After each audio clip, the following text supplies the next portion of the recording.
بسم الله إن الحمد لله نحمده ونستعينه ونستغفره. Anybody have any water? ونعوذ بالله من شرور أنفسنا وسيئات أعمالنا من يهده الله فلا مضل له ومن يضلل فلا هادي له وأشهد أن لا إله إلا الله وحده لا شريك له وأشهد أن محمدا عبده ورسوله. يا أيها الذين آمنوا اتقوا الله حق تقاته ولا تموتن إلا وأنتم مسلمون.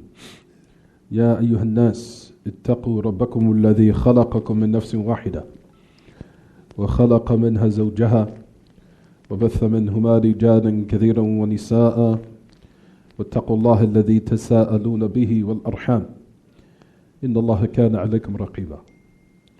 يا أيها الذين آمنوا اتقوا الله وقولوا قولا سديدا يصلح لكم أعمالكم ويغفر لكم ذنوبكم ومن يطع الله ورسوله فقد فاز فوزا عظيما. أما بعد فإن خير الكلام كلام الله وأحسن الهدي هدي محمد صلى الله عليه وسلم وشر الأمور محدثاتها وكل محدثة بدعة وكل بدعة ضلالة وكل ضلالة في النار. We finished the hadith of Ibn Mas'ud, Abdullah ibn Mas'ud al-Hudhali radiyallahu anhu ardah. We said that the Messenger of Allah sallallahu alaihi wasallam cursed the al-muhallil wal-muhallalu lahu, the man who makes the woman lawful for a previous husband, meaning that's his intention, to just be intimate with her so she can return back to her previous husband.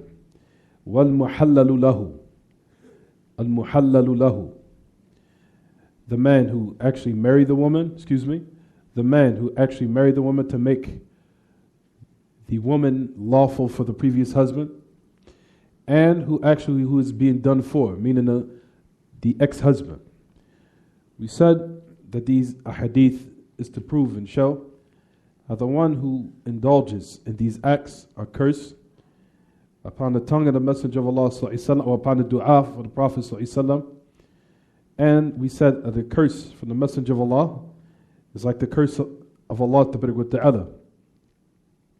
As you'll find numerous narrations where he says that Allah subhanahu wa ta'ala curses people due to them doing certain acts, and likewise the Messenger of Allah likewise cursed certain people doing or committing certain acts.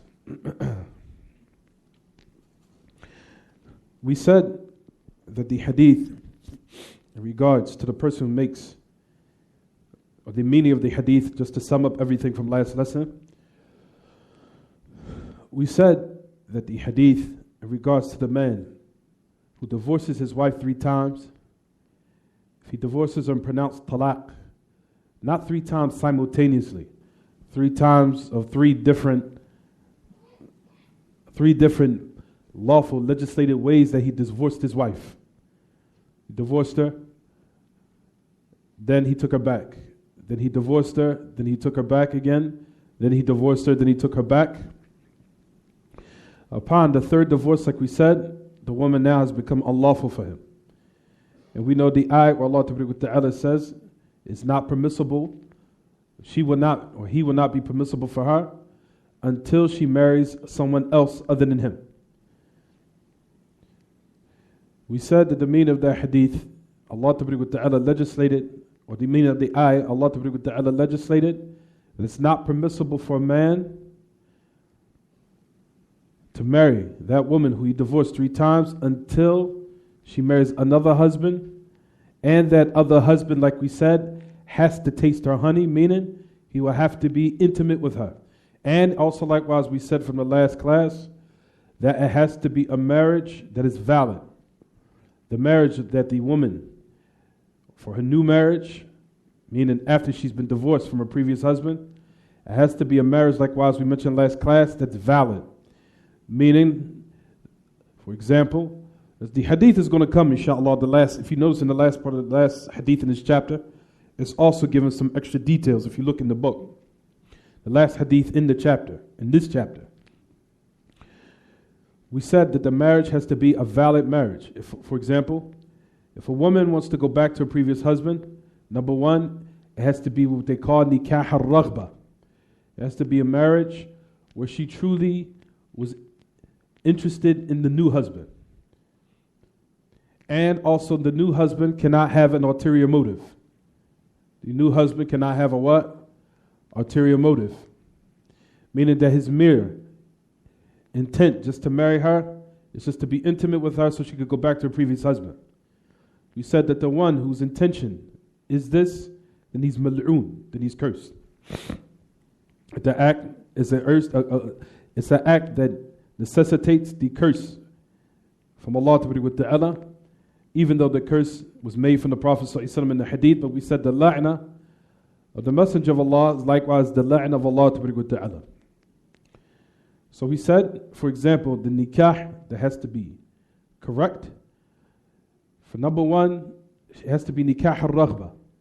It cannot be nikah al-muhallil. It has to be nikah where the man actually has the full intent to stay with the woman, to stay with her. But if he does not want to stay with her, he's just trying to, as they say, al-muhallil, just trying to make her lawful to return back to her previous husband, then we said that is where the prohibition emanates and what takes place, which comes as a result of it. Like we said, the person who commits this is mal'oon, he's cursed. So number one, it has to be nikah al-raghba, the nikah of where the man and likewise the woman who married each other, they have both the intent to stay with each other. If it's just for a short period of time, whereas, like we said, that they just want to just marry each other so she can return back to the previous husband, then we said that's unlawful. And you will find that Ahl Ilm even add on to that, they say, even if it took place, that nikah al-tahlil or al-muhallil, even though they might have married each other in order to be intimate with each other, so as in the end, they nullify the marriage to go back to the previous husband, it's still not permissible for the previous husband to marry her. So he didn't benefit anything in the least. For example, he has a friend of his, like we said, last class, me and my friend were collaborating. We want to come together. Listen, you marry my ex-wife, intimate with her so she can marry me again. So the friend marries her, intimate with her. Then after that, we said, based upon this hadith, even though that took place, the previous husband can't marry her. The previous husband still can't marry her, even though they did this. So he didn't benefit from anything except the fact that he invoked the curse of Allah subhanahu wa ta'ala upon himself, and that's it. So he didn't benefit from the wife coming back to him, nor did he benefit as far as in the aspect of even his friend helping him out. Nobody benefited. Only thing that they had actually attained out of it was just mere what? A mere curse. So that is with the narration that we talked about in summary from last class. We said also, if there was a marriage, the details of this, as a matter of fact, we don't need to talk about this because the hadith that gives the extra detail on this comes in the last part of the chapter. The hadith, if you look in your books, where it says, طَلَّقَ رَجُلٌ امْرَأَتَهُ ثَلَاثًا, a man divorced his wife 3 times. This is the last hadith in the chapter. فتزوجها رجل ثم طلقها قبل أن يدخل بها فأراد زوجها الأول أن يتزوجها فسئل رسول الله صلى الله عليه وسلم عن ذلك قال لا حتى يذوق الآخر من عسيلتها مذاق الأول. The man had divorced his wife 3, and then another man had married her. He says then he divorced her before he actually was intimate with her, the second one. So upon that, the first husband wanted to marry her again.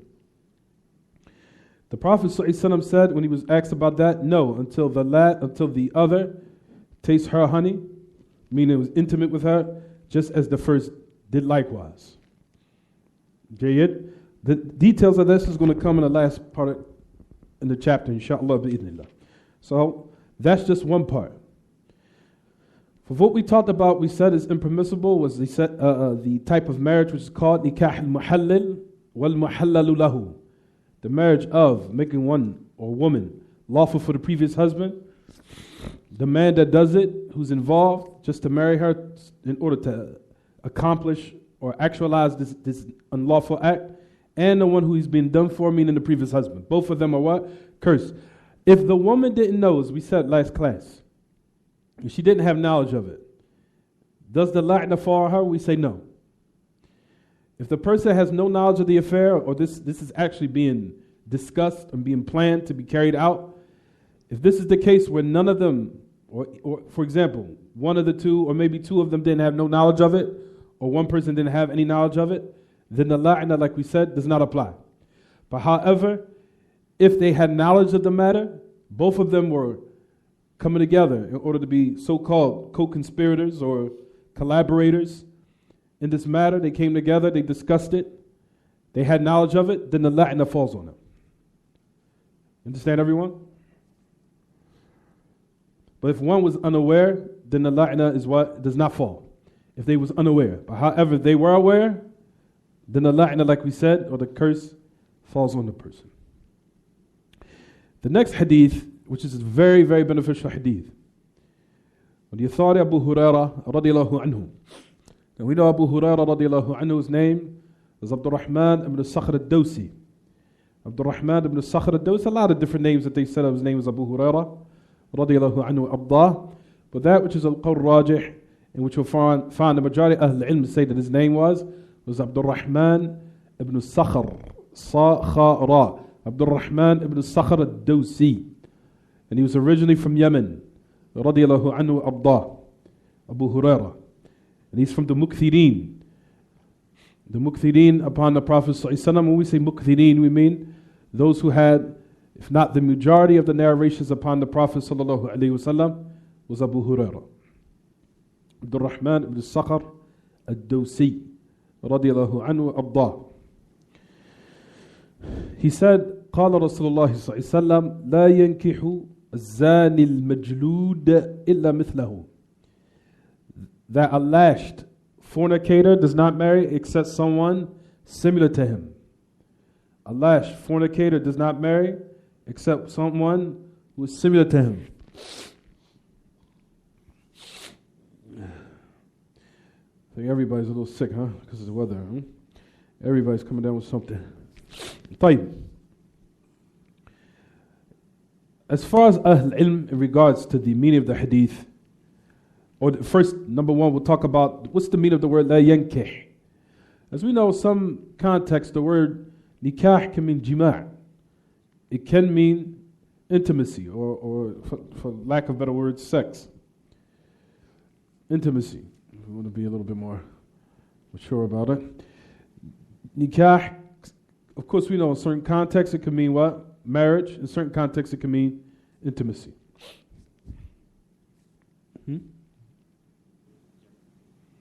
Nikah. Jima' it can mean intimacy, or it can mean the actual marriage itself. طيب. For number one, they say that the meaning, of course, from Ahl Ilm, who mentioned, say that the meaning of it is al-wat', al-wat', meaning jima', that it means sex itself. That it means sex itself. But we said this qawl here is da'if. The statement here is weak. Just to sum it up. In this context here is weak. In this context, meaning jima' is weak. But there's other instances when nikah can mean jima', no doubt.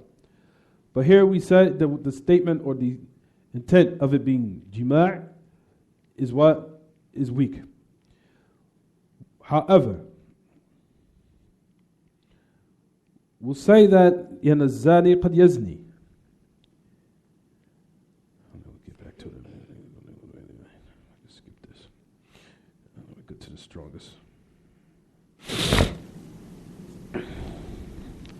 If we go back to the ayah in Surah An-Nur, you'll know that this hadith coincides with the ayah which is in Surah An-Nur. Allah Tabaraka wa Ta'ala says in His book, الزاني لا ينكح إلا زانية أو مشركة. Or the first part of the ayah, it says الزانية لا ينكح إلا زان أو مشرك والزانية لا والزاني لا ينكح إلا زانية أو مشركة وحرم ذلك على المؤمنين. As Allah Ta'ala is the first ayah in Surah An-Nur. The first ayat in Surah An-Nur. Surah An-Nur. Those ayat give the ahkam of regards to fornication and adultery. As far as homosexuality, you'll find that Ahl Ilm say that's even more severe and worse. Because a lot of people will say, well, that's not homosexuality. Homosexuality is worse. Rather, it's on a whole other different level. Because it goes against the natural disposition of how Allah created human beings. It's extremely weird. How Allah created human beings. As we know, clearly, how Allah created men was for what? Is order to mate with a woman, and it's clear. It's clear as the sun in the sky. A man's private part and a woman's private part, how it was made, for what? For entry, for reproduction. It's clear how Allah created and mapped it out. It's clear. It's clear as the sun in the sky. Everyone understand where I'm coming from? It's clear. How Allah created the private part of the male and how the woman was made for her and reproduction, or how her reproduction system was made. It's clear as the sun in the sky how Allah created human beings and how they're supposed to reproduce. It's clear. But we'll talk about that in this time, inshallah. Allah subhanahu wa ta'ala in these ayat, number one, condemns fornication. Allah ta'ala in the final revelation to all humanity, He condemns unlawful acts which are done with the private part outside of marriage. And also likewise in regards to what a person owns of concubines. So we say in these days and times, we say to our people out there, and those ignorant Muslims, there are no concubines here in America. You can't buy a concubine on 18th Street or, for example, on Germantown Avenue in Philadelphia. I'm going to go buy me a concubine for the woman who's passing by, and she's going to sign this contract. She's my concubine. Yeah, akhi. There is no concubine you can buy or purchase on the corner of Germantown Avenue or on the corner of 18th Street here in Monroe in D.C., in Washington, D.C., okay? All those things as far as it regards to concubines, they come from war, legislative jihad, and there isn't any. There is no legislative jihad. So for that reason, there is no concubines. There is no slaves. For we say, Ya ma'ashal ikhwa,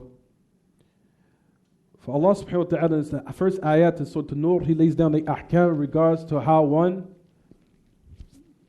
the Muslim ruler deals with those who fornicate. If you look in the ayat, you look in your books, even in your phones, if one is able to look in the first ayat in Surah An-Nur, Allah ta'ala talks about how the person who fornicates, either he has to have those 4 witnesses, and the person, the accuser, of course, if he accuses the person of that, there has to be 4 witnesses, and there has to be other conditions met, and like we said, it has to be raised to the Muslim ruler, not the imam of the masjid. Not the imam of the masjid on the corner of 18th and Monroe, or on the corner of 60th and Osage in Philadelphia, and he raises it to the imam of the masjid, and then he wants to try to flog people in the basement of the masjid. La. This does happen. Everybody thinks it's funny, but it does take place. It's not the imam as far as the imam of the masjid. We talk about the ruler. The ruler is the one that conducting these affairs, not the imam of the corner of a masjid. Tayyib. So if you notice in the hadith, it says, Allah Ta'ala now discusses about what we're talking about here. It says, a fornicator does not marry a fornicating man does not marry except a fornicating woman. Jayyid. Or excuse me, I gotta first go back to the first part of the ayah. A fornicating woman does not marry except a fornicating man.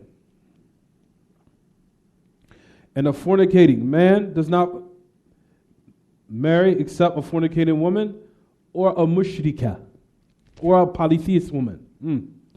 This is where it gets interesting. Then Allah Ta'ala says in His book, all of that has been made unlawful upon the mu'mineen. Jayyid. The tafsir of this is beautiful. Yeah, I'll tell you, I'm a little bit sick myself, everyone. Just be patient. So, no one marries. So Allah subhanahu wa ta'ala is saying that a fornicating man does not marry except a what? A fornicating woman. Or a what? Or a polytheist, or a paganistic woman, or a woman who's a polytheist. Tayyib. So what's the meaning of this? Jayyid. Here, there's a lot of benefits extracted from this. One of them is the description of a person who's a fornicator, right? Because they have the belief in their mind and the i'tiqad, the belief in their heart that what they're doing is wrong. Jayyid. They have the belief in their, so Allah subhanahu wa ta'ala, based upon this one word, there's a lot of different benefits extracted from it. Number one is to show that one is still in the fold of Islam. Notice Allah used the word zani, zaniya, or mushrika. So one who's a fornicator, he's still in the fold of Islam. Number one. Jayyid, still in the fold of Islam. But however, he has the description of being a what? Fornicator. Or adulteress, or adulterer. طيب. Another thing that's extracted from it is that the person believes what he's doing is what? Is wrong. If you go back to what Ibn Kathir even mentioned, and other than that for the Mufassirin, he mentioned that and say that the one who's a zani, he has the i'tiqad of the hurmat al-zina, of the unlawfulness, or the sanctuary that he's transgressed, of the unlawfulness of zina. He still has that belief in his heart that he's a zani, he's fornicated. Hence that you will find that a person, when he goes to the Muslim ruler, of course, and he confesses, of course, it shows that he has the what? The belief that what he's doing is what? Is wrong. طيب. Now the problem is, what about those who do not have the belief that is what is wrong and incorrect, and what he's doing is what? Actually halal. Now if the person believes what he's doing halal, then this is where the wasf, or the description of the person being in the fold of Islam, is lifted. Then he enters in the realm of what? Kufr. Because once a person believes what he's doing is halal, generally, of course we know, that nullifies your Islam. Nullifies your Islam until a person becomes similar to a what? To a mushrik.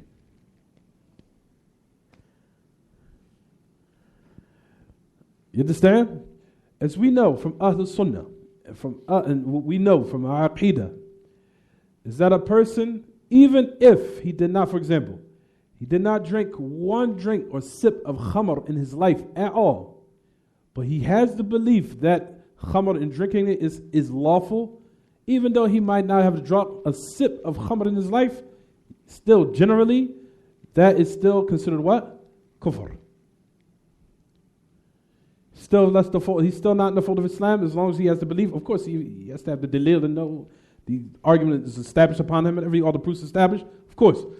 After that, he still says, no, I don't believe, even though I read all the evidences and proofs from the book of Allah, the Sunnah of the Prophet ﷺ, I don't believe that is befitting for these days and times of modern day society.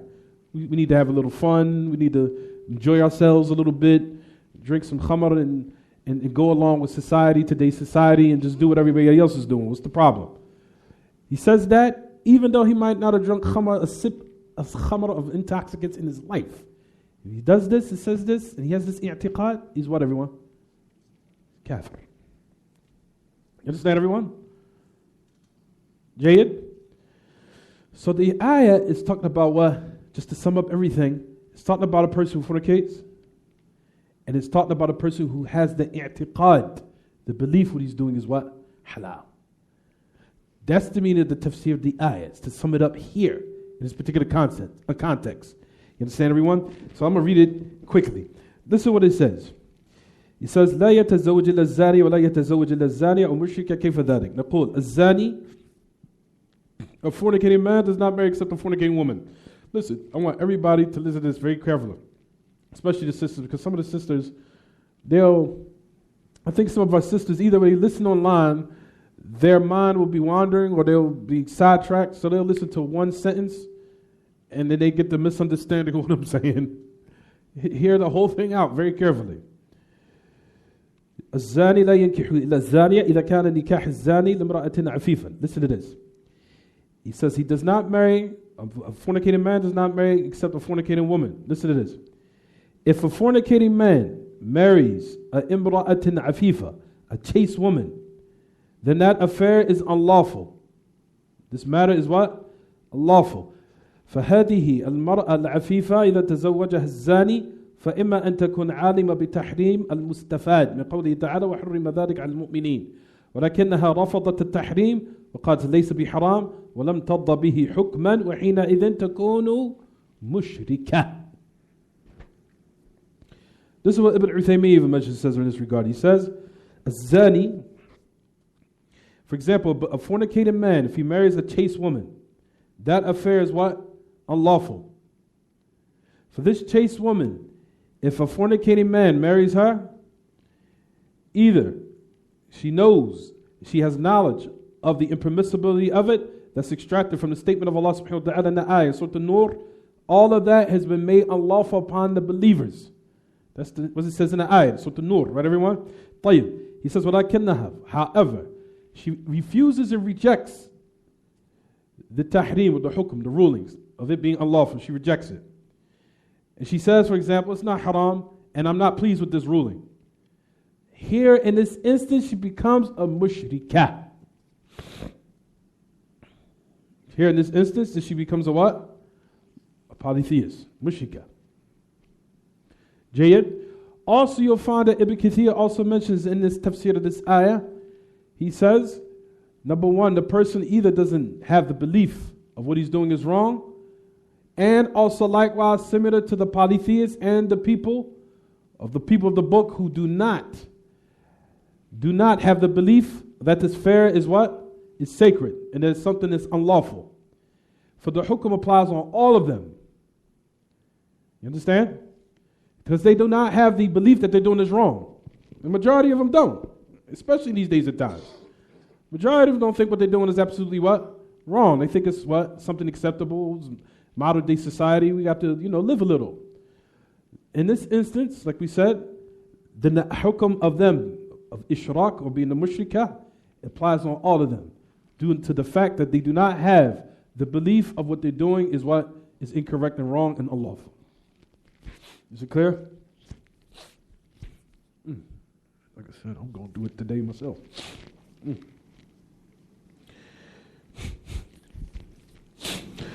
He says, listen to what he goes on. Alhamdulillah, this gives even more clarity what I'm saying. He says, because she does not have the belief. She does not have the belief, the woman who fornicated, لأنها تعتقد أن هذا الرجل جمعها بعقد حلال حيث إنها لم تقتنع بالتحريم. He said that mushrikah, that woman, she has the belief that this man that was intimate with her, that the aqd, that the actual contract was what? Lawful. Is it clear? The actual contract was lawful. Whereas she was not content with this matter being what? Haram.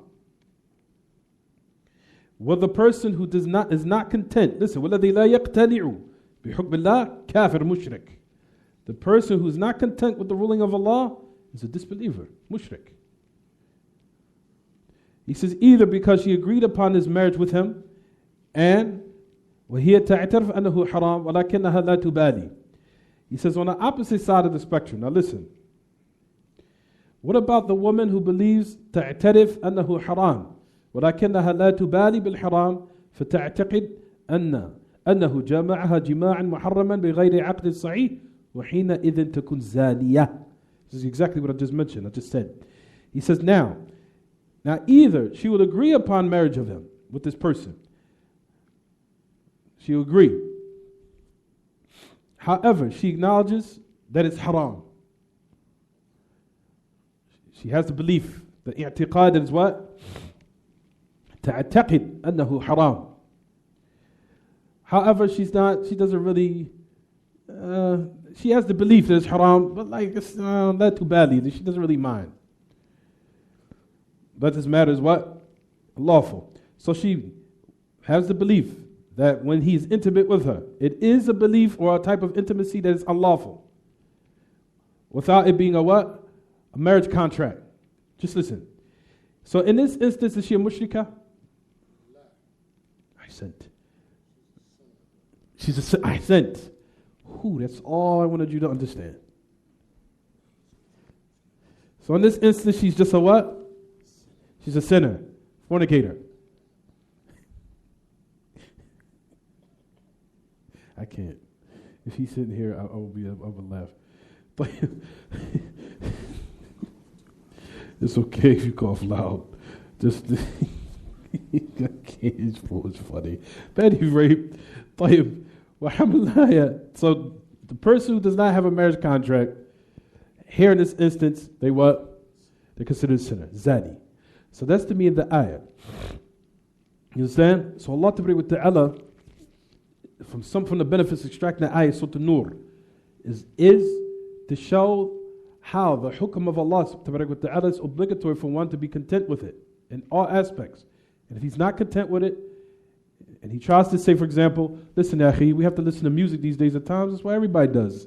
This whole society is doing it. What's the problem? Come along. You need to become acclimated and modernized, Akhi. Stop living in the bone ages, as they say. You need to drink before, you need to, to be more sophisticated. You have to be a homosexual now. You have to fornicate.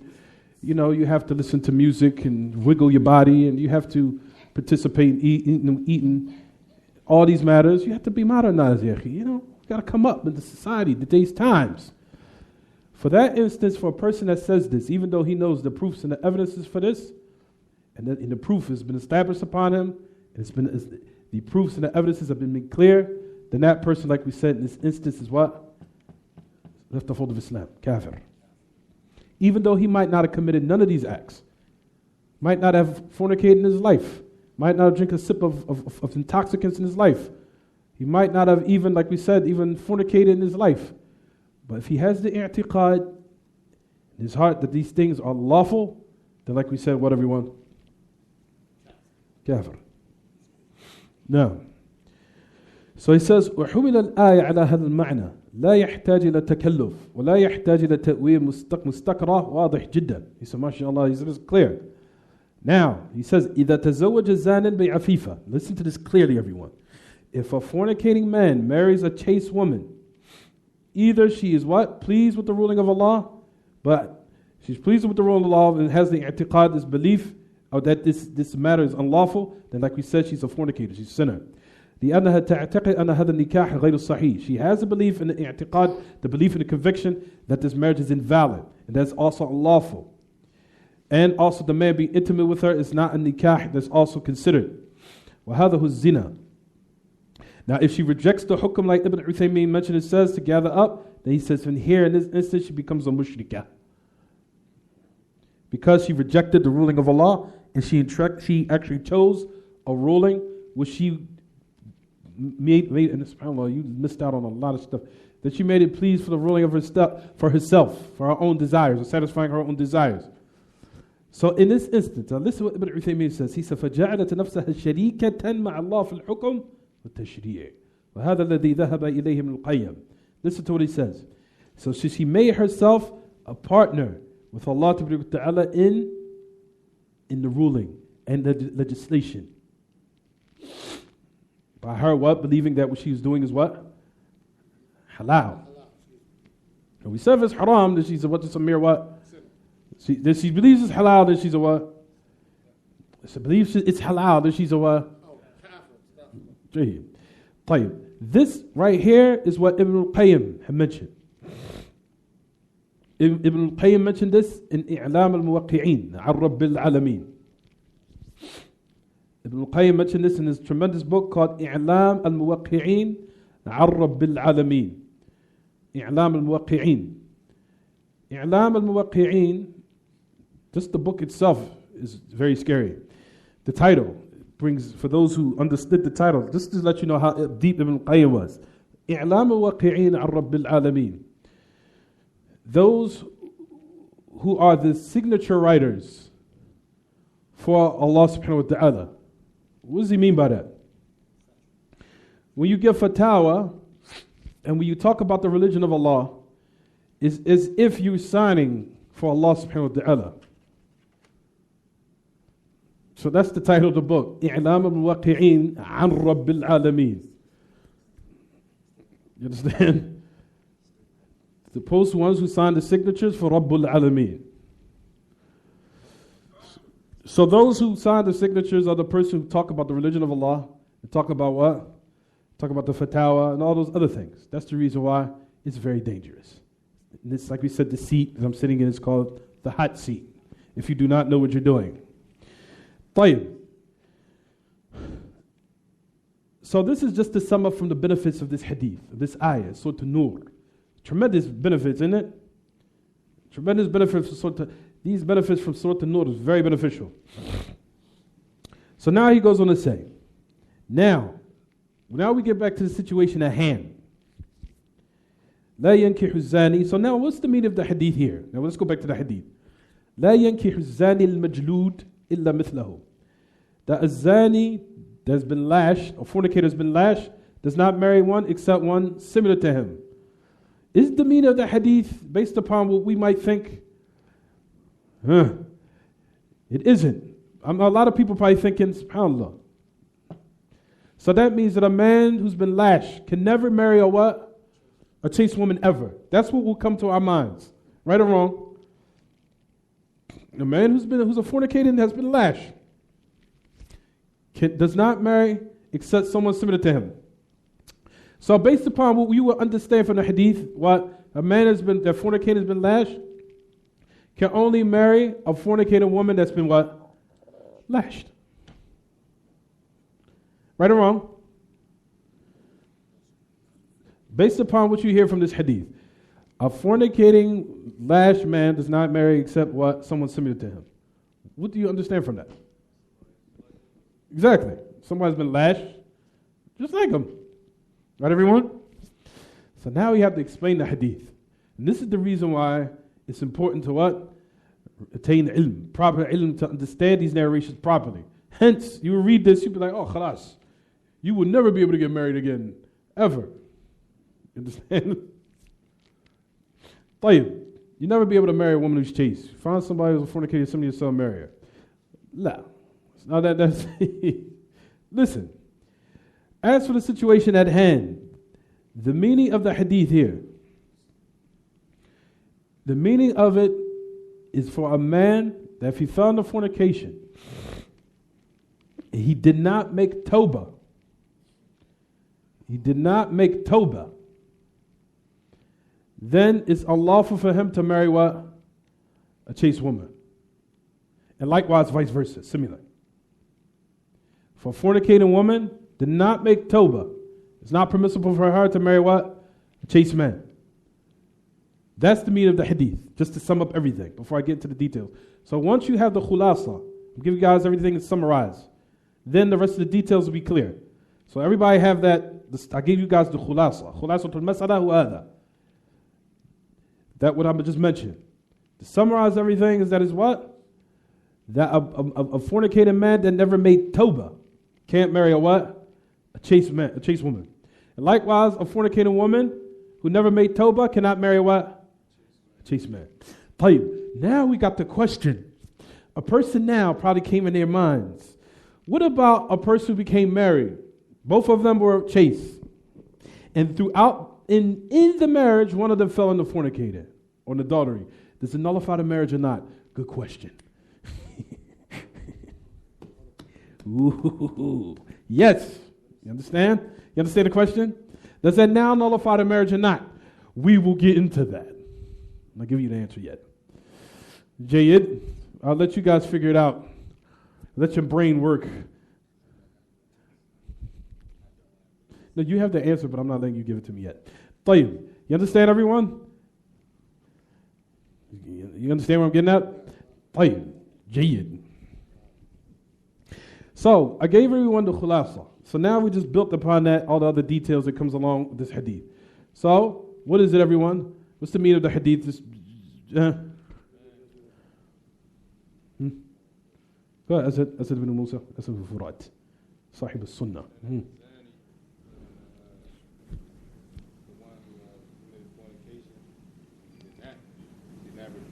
أحسنت.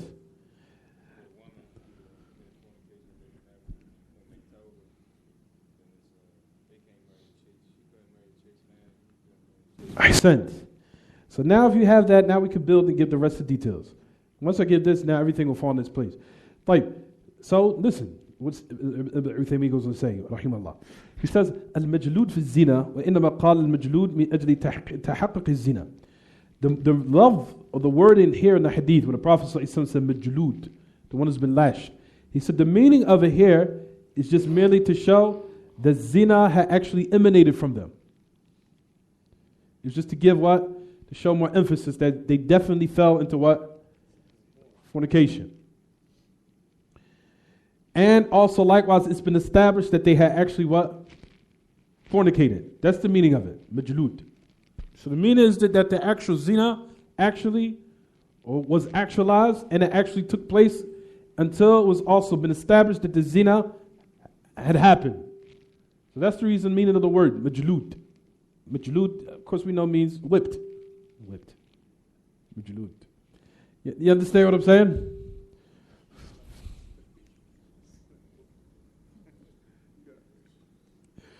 So the person, there was another, this is an inside joke. So the person's zina had actually, who was actualized, and their zina has been affirmed. طيب. And also likewise, the meaning of majlood means also that they have been flogged. That they have been actually what? Flogged. So three things. The meaning of the word majlood means here. That the zina had actually been carried out. And also it's been established that the zina took place. And also likewise, they were flogged. They were what? Flogged. So three things. Number one is what? It was actualized. It did happen. Number two, it's been established. Of course, it's been established. It's been affirmed. And number three, they've been flogged. Fajulit. They've been flogged. طيب. Majlood. Now. طيب. So now we say,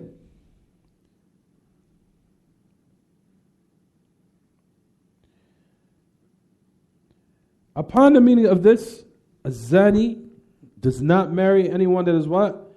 La yuzawwij, she's not married, or he is not married off until he makes tawbah.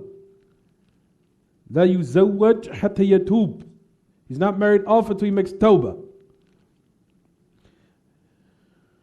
Now, this is what I want to talk about today, is what I just said. وَلَوْ زَنَى بَعْدَ الزَّوَاجِ فَإِنَّ النِّكَاحَ لَا يَنْفَسِخ. Now listen to this. This is a very important point. If a person fornicates or commit adultery after marriage, the nikah does not dissolve. The marriage contract does not dissolve. لا ينفسخ. Just listen. لا ينفسخ. ولو زنى بعد الزواج فإن النكاح لا ينفسخ.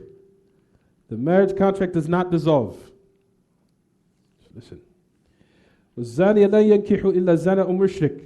نقول في قوله تعالى إلا الزاني أو مشرك كما قلنا في قوله تعالى إلا الزاني أو مشركة فهذا الذي تزوج إما أن يكون راضيا بحكم الله. We already talked about that. مرتكب الحرام أو يكون غير راض بحكم الله. As far as the person we just talked about, we gave the details of a couple of minutes ago. If the person is, and this is where it becomes dangerous, if the person has the belief that what he's doing is what? Unlawful, this is where it can nullify the marriage. Because he doesn't have the belief that what he's doing is wrong. That's where it can what? Nullify the marriage. That's where it becomes dangerous. You understand? Huh? Jayyid. Because he became a what? Mushrik kafir. Jayyid. That's when it becomes dangerous. كما قلنا في قوله تعالى, we just mentioned what you said in the ayat of Surah An-Nur. We don't need to reiterate this. It was asked now, what about now? وقال بأن النبي صلى الله عليه وسلم أفتى بأن الزاني المجنون لا ينكح إلا مثله فأخذ بهذه الفتاوى التي لا معارض لها الإمام أحمد ومن وافقه. We got to talk about that in a couple of minutes. That's all going to come. طيب.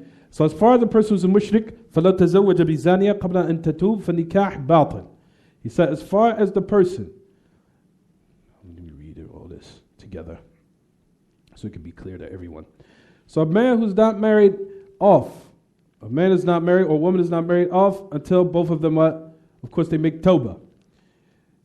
As far as if one of them is to fornicate after the zawaj, for very the nikah does not dissolve, what you said. Due to the ayat, as Allah subhanahu wa ta'ala says, a fornicating woman does not marry except a fornicating man or a mushrik or polytheist.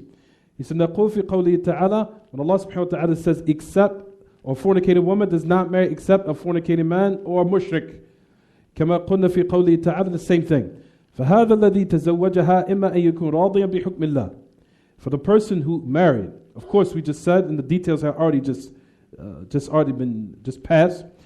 He says, either the person is pleased with the ruling of Allah, and he has the belief that what he's doing is haram. Upon this, we said he's a what? Fornicator. Or the person is not pleased with the ruling of Allah, and he does not see it's no problem. That yatazawwaj az-zaniya. That he marries a what? A fornicating woman. If he has this and he rejects the ruling of Allah, of course, then he's a what? Mushrik. فَلَا تَزَوَّجَ بِزَانِيَةٍ قَبْلَ أَن تَتُوبَ. Now listen to this part. If a man married a fornicating, if a chaste man married a fornicating woman before she made tawbah, the nikah is invalid.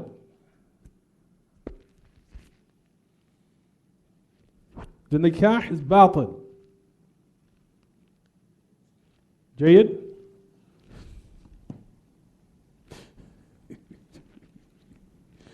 The nikah is batil. غير صحيح. And it's obligatory that they are what? Separated between, or both of them are separated between each other. فَإِن تَابَتْ. Now she makes tawbah before he actually writes up the marriage contract with her, then she makes tawbah before that, then the marriage is what? Valid. صح. أن يعقد عليها النكاح. لأنها إذا تابت ارتفع عنها وصف الزنا.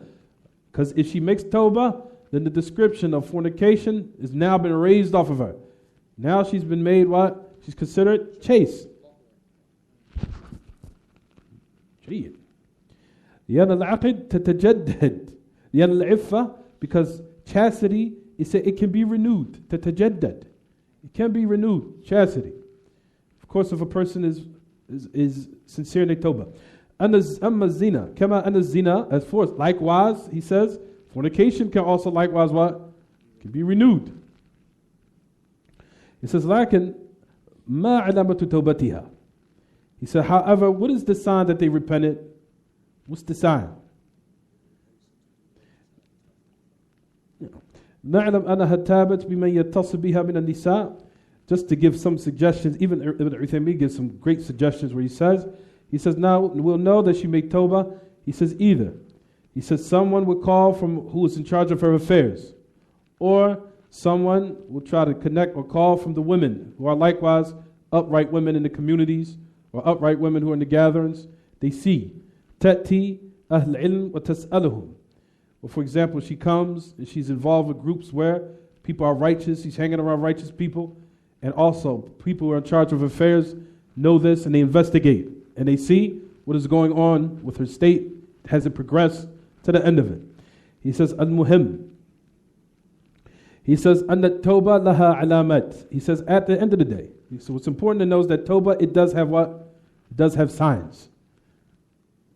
And I think everyone, inshallah, knows the signs where a person is trying to be upright and leave off what they did of evil. طيب. So just to sum up the meaning of the hadith, he says, خلاصة هذا الحديث لا ينكح الزاني المجلود. هل يمكن أن يحول الحديث إلى العموم؟ أي لا ينكح الزاني المجلود نجعل الزنا وصفا يشمل المرأة والرجل؟ يمكن. وعلى هذا يكون الحديث مطابقا للآية مفصلة. والعجيب أن جمهور أهل العلم على حل زوج الزنا. We talk about that. We just summed it up. Alhamdulillah. I don't want to get deep into the details. What time is it? It's 2:13.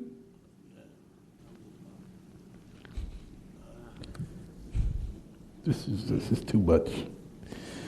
طيب, just to sum it up. The next hadith, he's funny. Next hadith, the authority of Aisha. No, some more hadith left. Hadith of Aisha.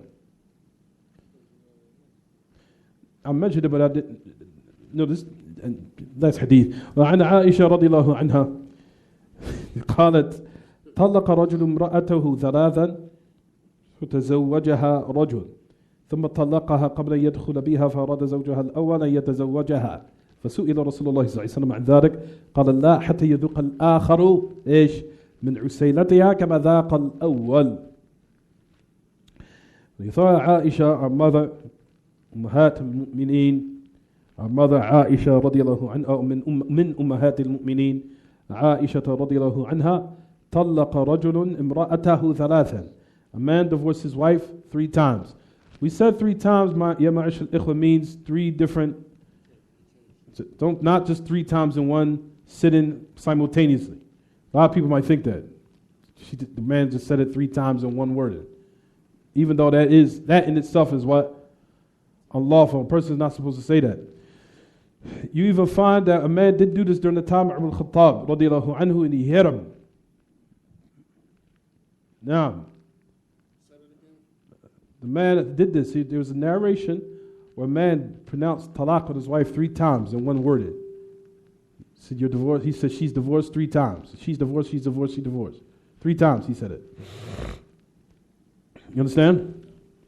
Al-Khattab had struck him, which is to show that if a person does this in Islamic courts, he can be what? Disciplined, and he can be disciplined.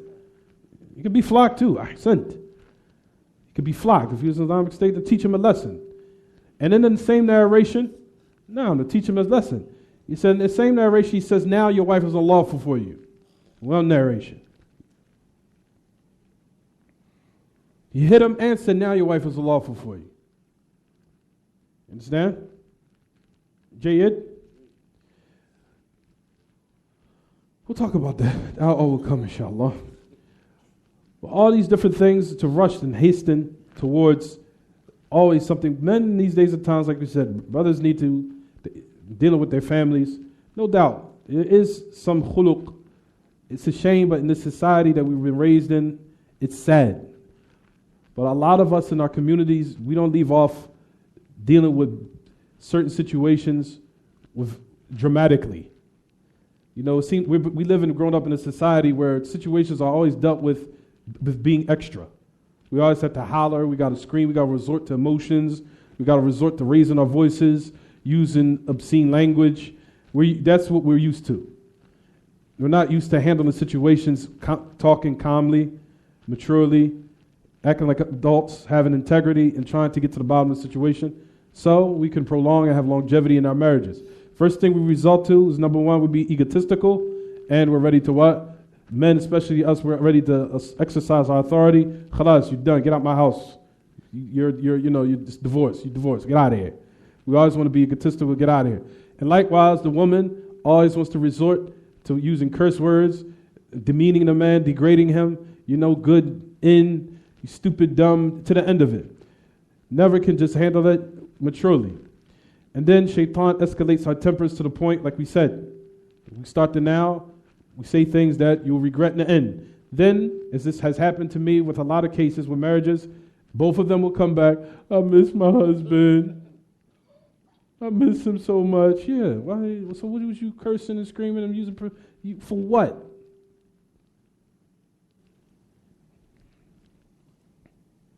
Then likewise, the man come to me. Some of them, it looks like they want to be teary-eyed, trying to be egotistical still, hold on to his pride. He's soft. You say to him, "Yeah, I miss my wife, I want to marry her back."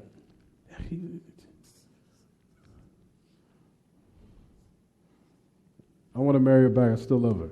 She wasn't all that bad. I bet you she wasn't all that bad. So what you divorce her for? What you pronounce talaq for? Sad situation. So what we was in Islamic courts, Islamic society, I don't want to say Islamic State because we don't want to get confused with ISIS. If we was in an Islamic society where the country was established Islamic law, like I said, men wouldn't be able to conduct themselves in this matter. If there was actually these affairs taking place, men would think twice to being so emotional and always using or resorting to obscene conduct and behavior to sort out situations. They would think twice. They wouldn't resort to always talaq, talaq, talaq, talaq. If he knows that if I divorce, for example, if I divorce my wife while she's on a mens, I'm going to get lashed. You understand? If I divorce my wife and I was just intimate with her last night, I'm going to get a punishment. I think men will be more calm. They will be want to conduct themselves a little bit more cool. Like, let me think twice before I do this. You understand? But it's a shame over here, like I said, due to the fact that we live in a non-Muslim society where it's just like anything goes. You're just free. You're so-called liberated. And like I said, we noticed that if we look on the news, and I told the brothers to look in their phones, and the sisters, not the sisters, the brothers. I told the brothers, and this is the result of liberalism and being free in America. All you got to do is go on Google and look for the most highest rate of depression of countries in the world. Look on Google right now. Go on Google and say, who has the highest depression rate and suicidal rate in the world? Look on your phones. Don't go to, it's going to come up number 10. It's another country. No, you got to go up to number 1. Look who it is. America. So this so-called life of living free, this is what it leads to. You being depressed, miserable, suicidal. Everybody found it yet? I don't even have to do anything. Just go on Google. Who has the highest rate of depression in the world?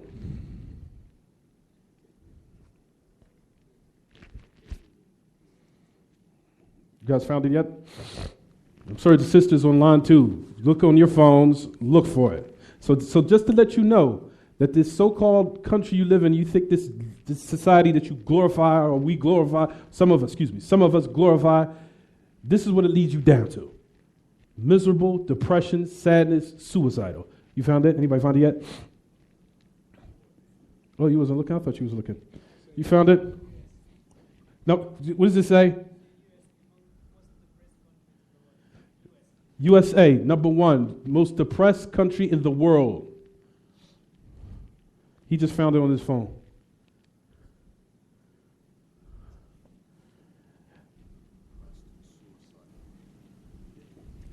What else you guys find? You found anything else?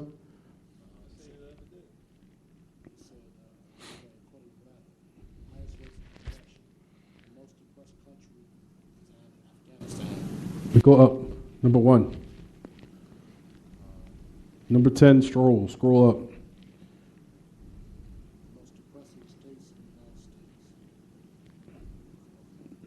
You're probably looking on something else. Alhamdulillah, our brother just found it. He says number 1. Number 1, USA. So this shows that what, everyone? That riches, wealth, the so-called rich countries, the richest countries in the world, who so-called supposed to be the happiest people, are the most depressed. The UK, Western society, Western culture, they have the highest rate of depression and suicide in the world. To let you know, to live life without boundaries and morals and limitations does not lead to any happiness.